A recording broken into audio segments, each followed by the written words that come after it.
Hi, my name is Paco Nathan, and I'm here to present results about the recent industry survey, AI in Healthcare 2021. This survey was conducted through Gradient Flow on behalf of John Snow Labs, and this was done by Ben Lorca and myself. The survey ran approximately the last quarter, and we had 373 respondents from 49 countries. It was a very good representation as far as the kind of demographics we're going after. In particular, we were looking for contrasts. This is a contrast study where, on the one hand, we're looking at mature practices, organizations that have been deploying AI applications in healthcare in production for some period of time, versus those that haven't.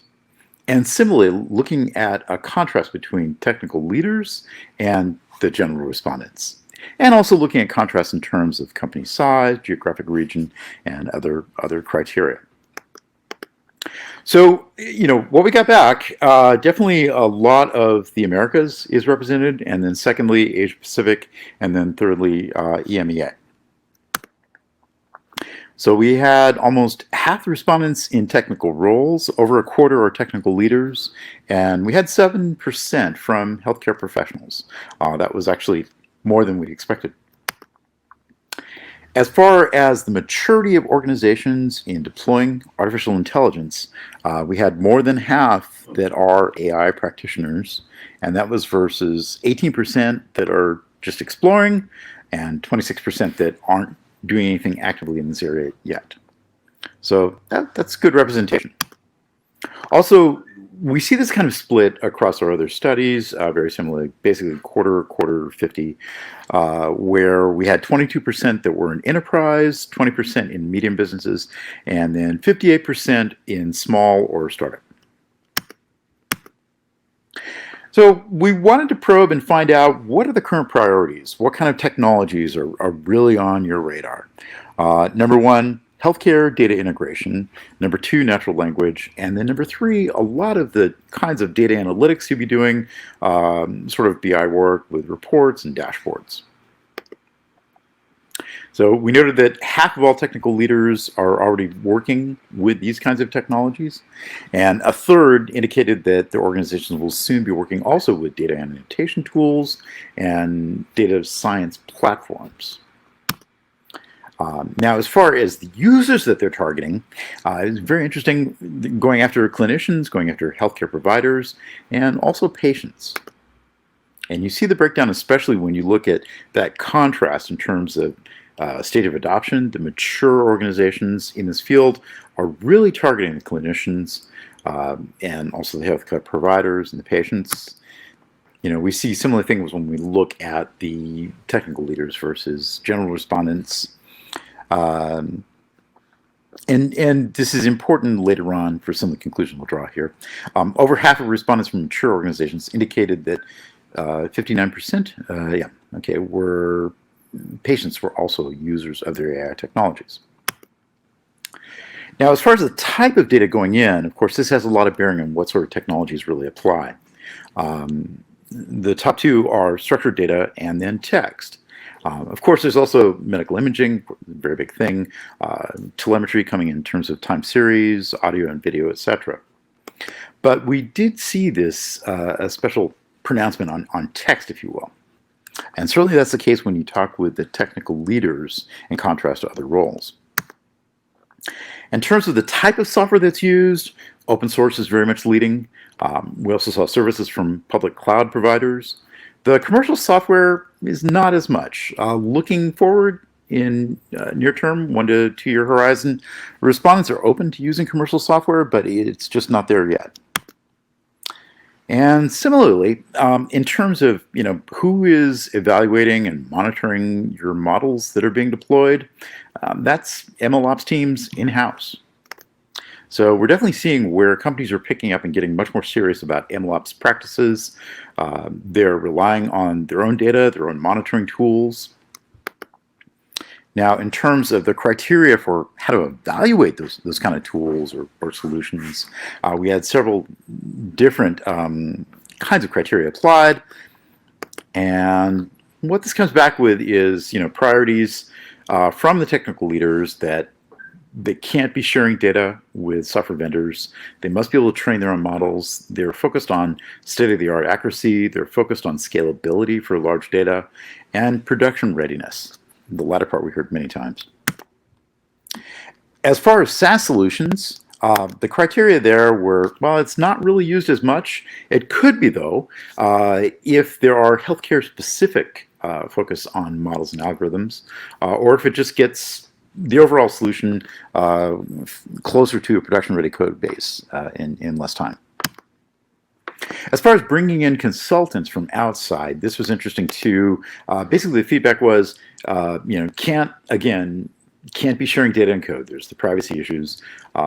There's more emphasis on consultants if they have healthcare expertise, specifically healthcare for data engineering, integration, and compliance.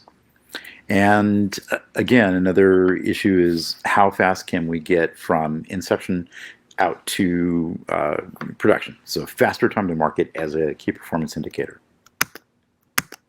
So to summarize, we'll have a few points here, just kind of our high-level takeaways from this. Number one, we're seeing natural language as a priority. Certainly when it comes to modeling and understanding the human aspects of patient-provider interactions, that depends very strongly on medical notes. And so text comes in very strong, especially the technical leaders are reporting their view of what's the most predominant data, and that's text.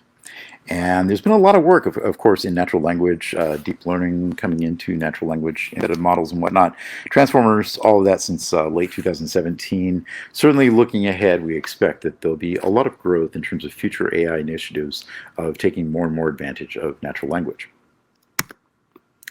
The other thing is that, while Silicon Valley has this notion of move fast and break things, in contrast here, we're seeing that the technology, AI technology in healthcare is sort of being done by practitioners for practitioners. So we see teams working with domain experts to provide solutions for the practitioners, the providers, the clinicians, and also the patients. This is really great news because it means that AI is getting used by people who are delivering healthcare, not getting disrupted by outsiders. And for people working in data science, data engineering, there are specialized needs in healthcare. And if you come from a general background of data science, you may need additional training and certification. You may need to level up because there's a lot of emphasis placed on having that kind of specialization.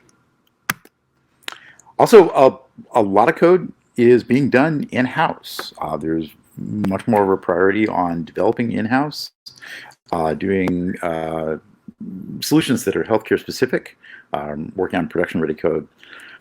There could be consultants brought in or outside commercial software, but again, it really comes down to, can we accelerate projects and can we measure that in terms of time to market as a KPI? And we've heard from a few different directions. Privacy is a big issue. Data privacy, security. Healthcare organizations have to have this. Of course, we've seen major headlines throughout 2020, tragically, about ransomware attacks on the rise, especially targeting healthcare facilities, terrible outcomes. So, this field must take extra precautions in terms of privacy and security. The SaaS vendors need a better story when it comes to privacy. And until then, probably open source will be prevailing.